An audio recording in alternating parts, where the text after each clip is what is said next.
Welcome to Season 4 of AIHA's podcast series, The Healthier Workplaces Show, where we explore timely and informative topics about occupational and environmental health and safety. I'm your host, Alejandro Castillo. Today, I have the pleasure of speaking with industrial hygienist Donna Doganiero. Donna is a distinguished occupational and environmental health professional with a career spanning more than 5 decades in industrial hygiene.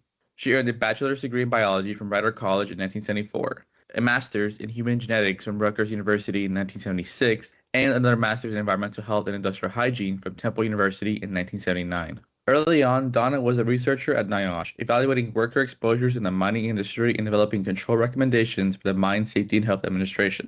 In 1981, she began a long, impactful career with the U.S. Army Center for Health Promotion and Preventative Medicine, formerly the U.S. Army Environmental Hygiene Agency, advancing from field project officer to director of occupational health sciences. With the Army, she managed large multidisciplinary programs in industrial hygiene, ergonomics, radiation safety, vector-borne diseases, and medical safety assessments during weapon system development. Donna also served as the industrial hygiene consultant to the Army Office of the Surgeon General on technical and policy issues. Outside of her Army career, Donna has held several national leadership roles in AIHA. She has served as board director, treasurer, vice president, as well as president of the association from 2004 to 2005. Among her many honors, Donna has received the Order of Military Medical Merit for her dedicated application of talent, effort, and spirit to the U.S. Army Medical Department. She also received the Commander's Award for Civil Service Excellence for her participation in the response to the September 11, 2001 terrorist attack on the Pentagon. Today's episode is part of a Luminary series. We're going to talk about Donna's more than 50 plus years in OEHS and learn how the OEHS field has changed over her career. Donna, thank you for joining us today. I'm so honored to have been asked to participate in this, and I'm ready to answer your questions to the best of my ability. Okay, so let's start from the beginning. How did you discover OEHS, and what led you to become interested in this field? Well, it was by accident. A lot of people come into the field of industrial hygiene by accident, and mine was by accident. I was working at Temple University Medical School Biochemistry Department doing research. I went out for lunch to get a hot dog off of a vending truck, and in front of me was a college classmate, and I recognized her, asked her why she was in North Philadelphia. She said she was going to school for industrial hygiene, had no idea what it was. She told me about it. I was not happy doing research in the lab. I went over and I spoke with the head of the department at Temple University. It was a educational resource center, a NIOSH educational resource center. They had money, they had openings, and I applied and I got in. So I became an industrial hygienist and found out about the profession totally by accident. I had no idea what industrial hygiene was until I bought that hot dog, that whatever day of the week it was, in the fall. I believe it was the fall. So that's how I found out, and that's how I started my career and my training and my career in industrial hygiene. That's so fascinating. I think I only ever met one person who's ever actually known this field before they entered, and so I'm always curious when I ask each person. Yeah, a lot of people may have known somebody, or some people have a parent. My parents were, my mother was a nurse and my dad was a pharmacist, and they had no idea what I was going to school for, and they kept on thinking I was going to go work for the EPA, and I kept on saying no, not the EPA, mom and dad, but that's where they were, and that was okay. Okay, so when you joined NIOSH in 1979, what was the occupational safety and health landscape like back then?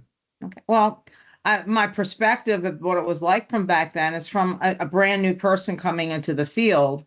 And at the time, and that was 1979, the job market was tight. I remember looking for a job. My career plan was to work for OSHA and then go work for private industry, which you can see.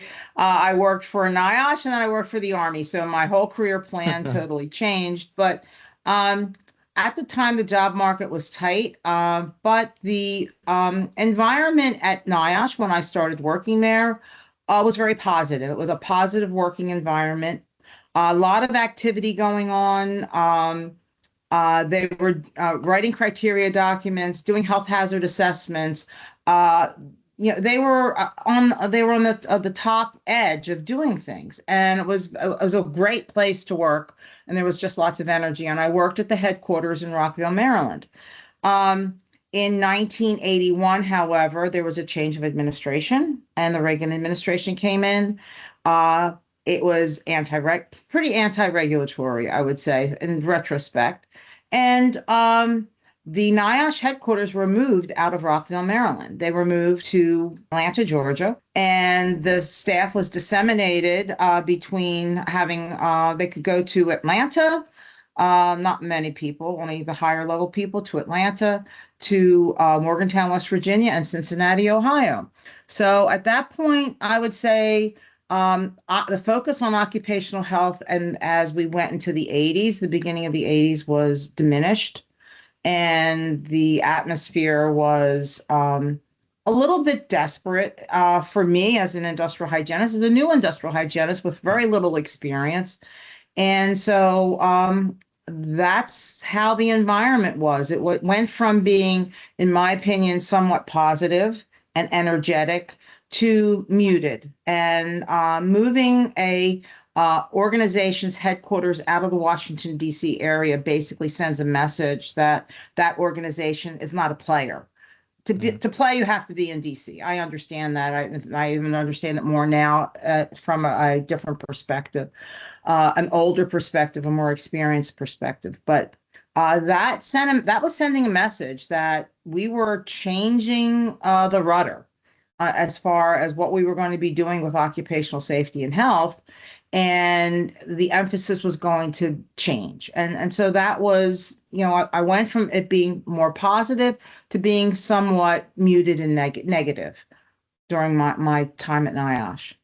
Even though my time at NIOSH was very positive, I have to admit, there was a lot of positive things going on at NIOSH when I was there. So let's talk more about the transition from NIOSH to the U.S. Army. Mm-hmm. What was that like, and what motivated you to move into the military occupational health? Well, my motivation to move was I needed to find a job, and there aren't a lot of jobs out there. I wanted to stay on the East Coast. My parents lived in New Jersey, so I wanted to be close to my parents. My brother was in medical school. There were just some family issues, and I wanted to be on the East Coast. I did have a job in either Morgantown, West Virginia, or Cincinnati, Ohio, but I did not want to move. So through the AIHA local section, which I was heavily involved with, went to the meetings every single month. I met people that worked for the Army Environmental Hygiene Agency, and they would always come down to the meetings. And through relationships that I built up with people at the local section meetings, I found out they had some job openings. I applied for a job, and they were very happy to hire me. I never planned on staying and working for the Army. My plan, once again, my career plan was to work for the Army for a period of time and then transition out to private industry. My focus was I just wanted to work for private industry and not work for the government. Well, and that didn't happen. And I spent the rest of my career working for the Army, which was actually a wonderful experience. It was an experience of support and challenges, and great opportunities for travel and experiences and meeting people. And also, they supported me when I became a officer within AIHA. They were very proud of the fact that I was an officer in AIHA.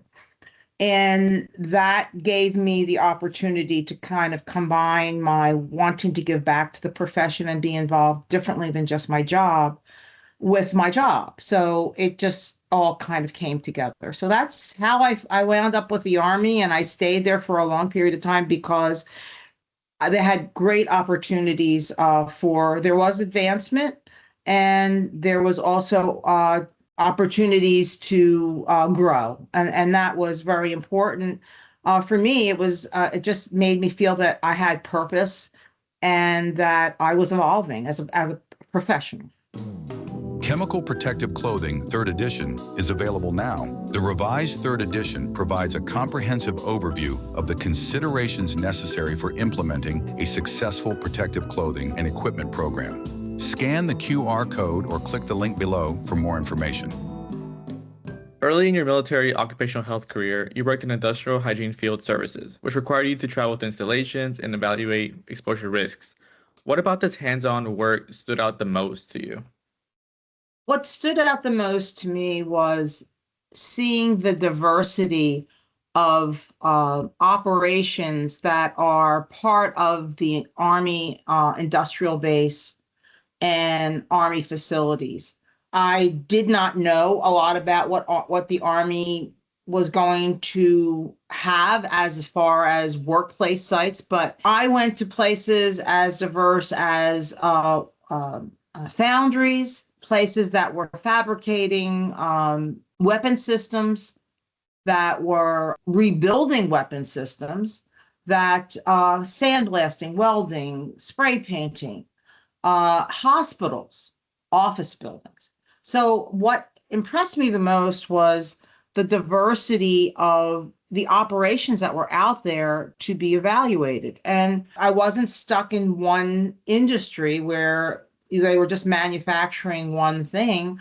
I saw, as I went to different installations, both within the United States and outside of the United States, the variety of operations. There were also operations that were similar, but there was such a variety of work sites to be evaluated because of the industrial base of the Army. And also, then we started getting into evaluating soldier exposures.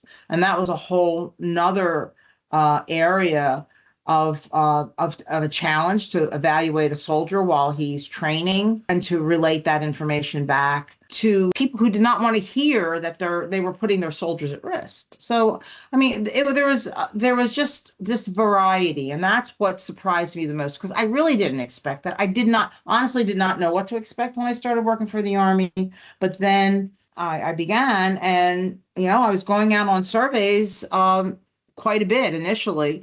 Then I went into management, but I went on surveys probably over 50% of my time. I was out in the field, and it was just the variety. I mean, every survey was something different. It was a different problem. It was a different operation. It was something new to learn that you had to learn about before you went out to become familiar with, well, okay, what is this? What is a welding operation? What kind of rods are they using? Learning all that in advance to go out in order to do the work. So understanding the variety of operations that were out there and learning as you go along, and then the variety and actually that made it a lot of fun.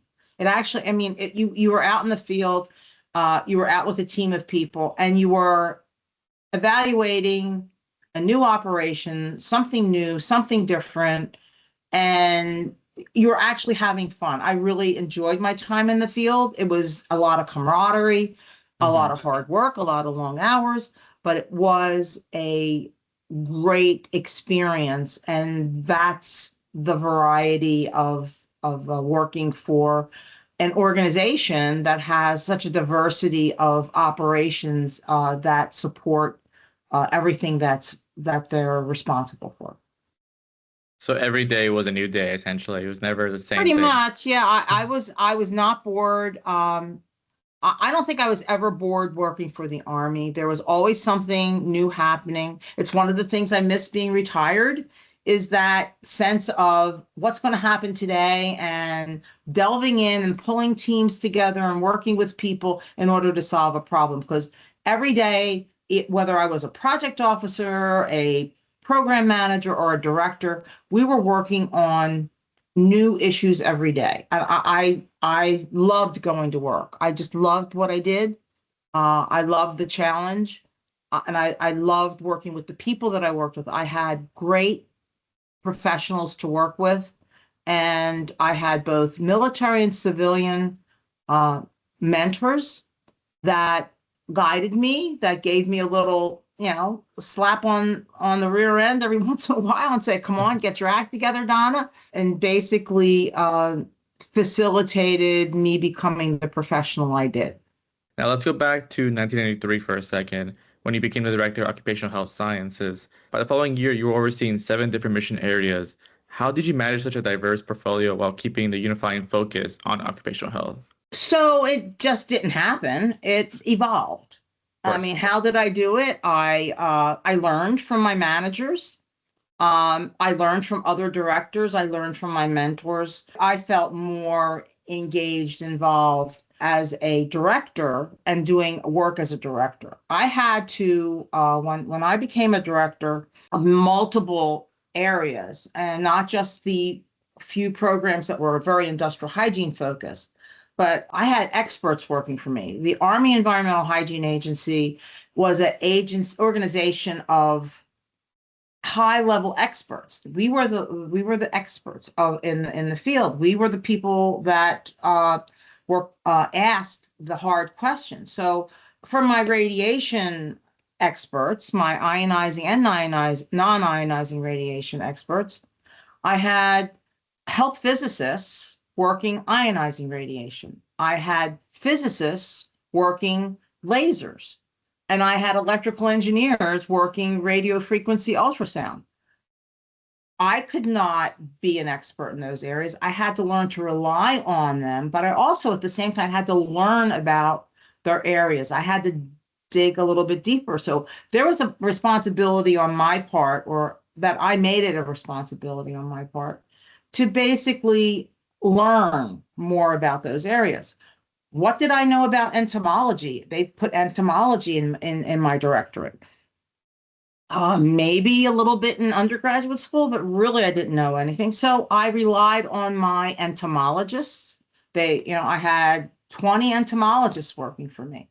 They were experts in their field, board certified. They knew more about entomology than I would ever want to know about entomology. So I learned a certain amount. I let them teach me. And I grew my knowledge base, and I also learned how I needed to rely on my experts. Same thing with my industrial hygiene. I was very technical before I became a manager, but I became a manager and I had to rely on my industrial hygiene experts. So I had multiple experts working for me, and in letting them do their job and relying on them and trusting them, I had time to do what you do as a director. You direct, you worry about budgets, you worry about personnel, you worry about strategy. You try to bring things together when they need to come together, or look at things in a silo when things needed to be looked at in a silo. And it didn't happen overnight. It happened over time. And I think I grew as a director throughout my entire career because I was constantly evolving as problems changed, as issues changed, as technical areas changed. We added ergonomics to the mix in the mid 90s. That was never there originally. I had to learn a lot about ergonomics. I had occupational therapists working for me. I had industrial engineers working for me in ergonomics. I evolved into who I became as a director and in the ability to integrate things. And I had many, many years to do that. And I also had mentors that believed in me, and I had people I could go to when I was feeling challenged and I didn't know what to do, and I could talk things out that helped me move forward. Now, you served as the industrial hygiene consultant to the Army Office of the Surgeon General on technical and policy issues. What was this experience like? It was a challenging experience because all of a sudden I found myself in this role of providing support to a higher level office. I was no longer just working within the Army Environmental Hygiene Agency, the Army Health, it transitioned to the Army Center for Health Promotion and Preventive Medicine, but I was no longer working just for that organization. It was a bigger picture. It was no longer looking at an installation or a simple technical issue. These were I was getting into things that were dealing with policy and strategy, and I needed to understand. I needed to up my game, and I needed to learn about the strategy. I needed to understand a different level of strategic involvement and how to work with the other services. The Air Force, most of the Air Force and the Navy, how to work with them, and to basically be there to represent my profession and the technical areas, but also being there to represent the Army Surgeon General and who he or she was presenting as a strategy for health, and how occupational health and industrial hygiene fit into that strategy. So I had to up my game, and I just didn't automatically assume this role and know it immediately. Once again, I did have mentors that were behind me, that understood that I needed some guidance, and I watched people and I learned. So the ability to act and to think strategically was something that evolved when I was in that role. And I took that ability and that knowledge back, and I helped run my directorate also. The knowledge of where things were going, and I took that back to help my team work more strategically, to think more strategically, and I just took it back. So the whole ability to think and act strategically evolved, and I think you continue to evolve as you are put in different situations. Your experiences continue to evolve you as a professional, and that is the important thing about if you are a professional, that you do continue to evolve, that you don't stagnate. Is there a particular project that you are most proud of? Project I am most proud of for the Army. There are two projects I'm very proud of. One's with the Army, one's for Department of Defense. But I'll talk about for the Army. The project I'm most proud of is the work that I did not do it. Me and my team did it in support of 9/11. That was a horrible day. I can remember it. It will never be erased from my memory. But when the plane hit the Pentagon later that morning, we were activated. We had people from my organization on the ground that afternoon.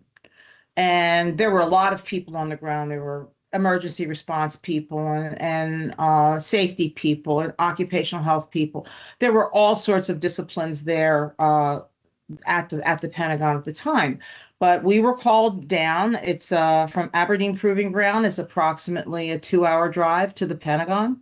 We had people on the ground that afternoon. We had teams on the ground. One of the big concerns was whether or not the plane that hit the Pentagon had depleted uranium as a counterweight, which I never even knew planes had counterweights that were made of depleted uranium. But within my directorate were health physicists. We had health physicists on the ground to try to assess whether or not there was a radiation issue at the impact site. And so we also had, it wasn't just my directorate that responded, it was the entire organization that responded. We have toxicologists, environmental specialists, risk communicators, industrial hygienists, safety people, a whole team that we put together. We came together, decided what disciplines we needed, and we sent people down that afternoon. And we had people on the ground 24/7 for probably a few weeks. The idea was to try to determine when it would be safe to reoccupy the building. And that was our focus. There were other people focused on emergency response and basically disaster response and building structure. That wasn't our focus. We were the Army Environmental Hygiene Agency. But we had people there, and that we were looking at when could the building be reoccupied and what areas of the building could be reoccupied. That was a strategic thing country-wise to basically show we were back up and running. To basically say, okay, you hit us hard, you've killed people, you've destroyed buildings, but we are back up and running. And that was important for the Department of Defense. And one of the ways to show that was to get the Pentagon back up and running. So we were involved with that effort. And like I said, 24/7, sending teams down, bringing them back. We would send them down with sampling equipment, and they would come back with samples. They would go to the laboratory. Our analytical laboratory was working 24/7. Everybody was working 24/7. But the work that we did, the quality of work, the way we came together as a team, what we contributed to the Pentagon and its reopening, and what we contributed to, I think, the nation in our response is one of the things that I am most proud of, that I was involved with in my entire career with the Department of the Army. How did that moment influence your perspective on occupational health and emergency response moving forward?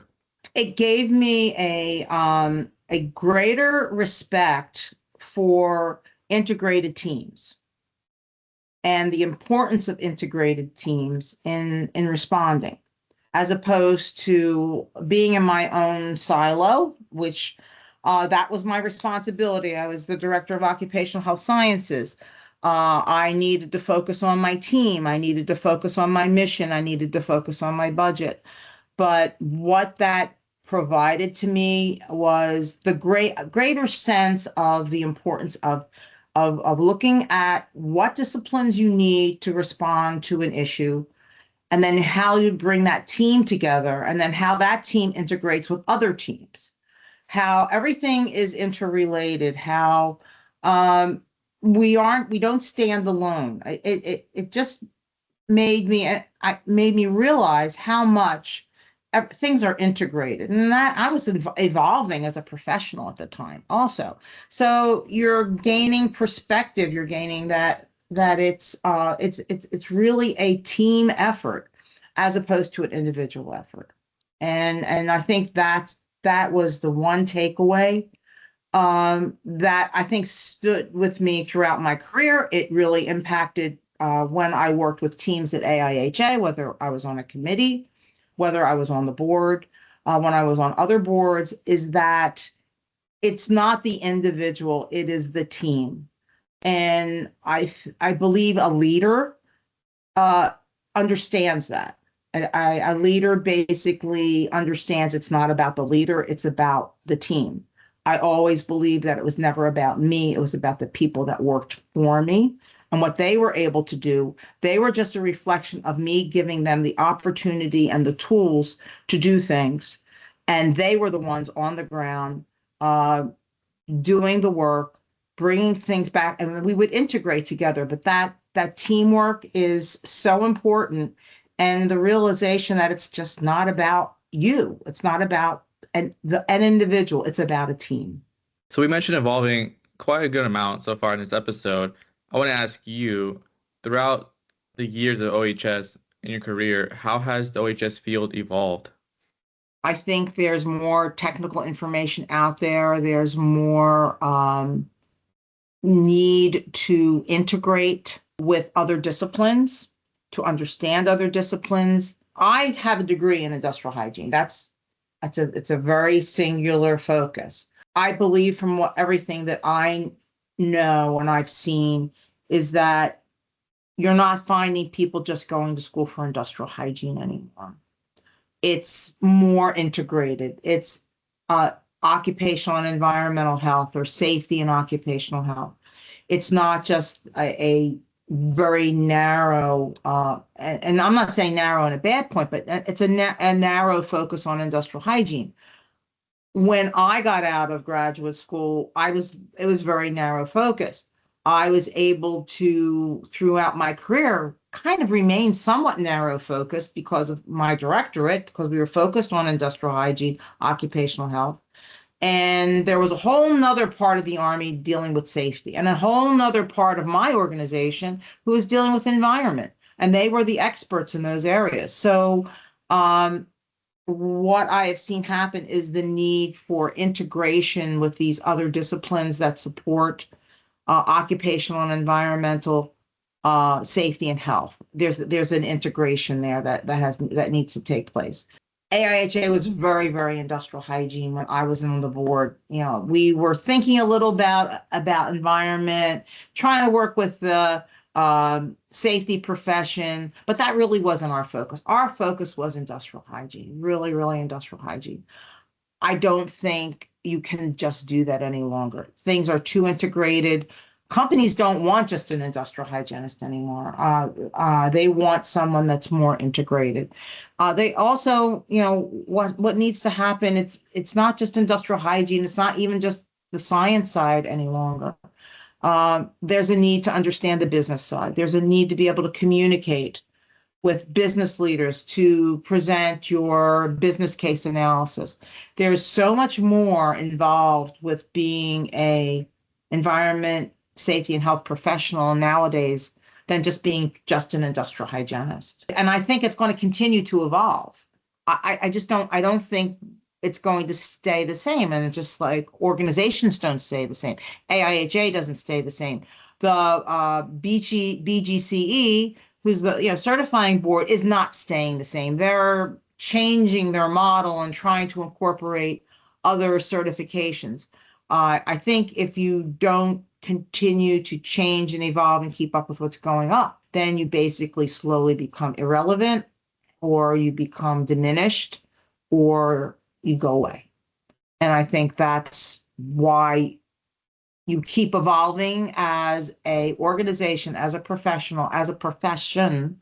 You keep evolving, and the ability to change and to accept the changes, be willing to accept the changes. That's a challenge, to accept change and to accept changes when you have your paradigm, and that's where you are. It's a challenging thing to do, and some people can evolve and some people want to stay where they are. And so that is kind of why I keep talking about evolving, because I don't think anything is stagnant. I think everything is totally changing. When I started working in 79 than it was back in the 40s or the 50s. And it's much different now than it was in the 80s, the 90s, the early 2000s. Everything continues to change and evolve as we have more information, as we have more knowledge, as we have different challenges, and how we respond to those challenges and the new knowledge. Expand your IH fundamental skill set with real-world case scenarios and lessons learned in confined space safety. Identify risks, apply regulatory standards, and make informed decisions under pressure. Earn 3.5 contact hours on November 20th. Register today. When you think about the next generation of OEHS leaders, what qualities do you believe will help them best protect workers in an increasingly complex world? The most are understanding the science, being well honed in their profession, in what's happening professionally, to have that background. Even though the acceptance, the reliance on science, we're seeing the questioning of science, the questioning of the value of the CDC and of NIOSH. We're seeing that happen. I do believe that professionals have to have that solid technical background as their basis. You can't argue against someone who's challenging your science if you don't know your science. You have to know your science. And you also have to keep up professionally with what's going on. And there's a lot going on. There's a lot of changes. There's a lot of different points of view coming in. And how do we evaluate things? And what should we evaluate? How much data do we need? And being able to articulate the science in terms that are not just for other industrial hygienists or safety and health professionals, but also to the business world. I really think that's extremely important, that professionals, as they're developing their skills, they're able to communicate to other audiences than just industrial hygienists. And I mean, I love to talk to industrial hygienists. We can talk about exposure limits. We can talk about how they're developed, whatever. But to a business person, give me my bottom line. What is important for you to tell me? How are you going to convince me to spend my $1 million on your workplace controls as opposed to putting these $1 million someplace else? And I feel that the communication skills and the science skills are the two things that professionals have to have, and they have to learn how to integrate them. And I think they will help them move forward and help the profession move forward. Donna, thank you so much for joining us today. Thank you so very much for having me as a participant. This has been a great experience. I really enjoyed your questions. I hope my answers provide some insight to the people who listen to this podcast. And if anybody has any questions and they want to contact me, I'm totally available to talk to anyone who wants to talk to me. So anyway, thank you again so very much from the bottom of my heart. That wraps up today's episode of the AIHA's Healthy Workplaces Show. To learn more, visit the AIHA website and follow us on social media. Thank you for tuning in, and as always, remember that healthy workplaces mean a healthier world. Until next time.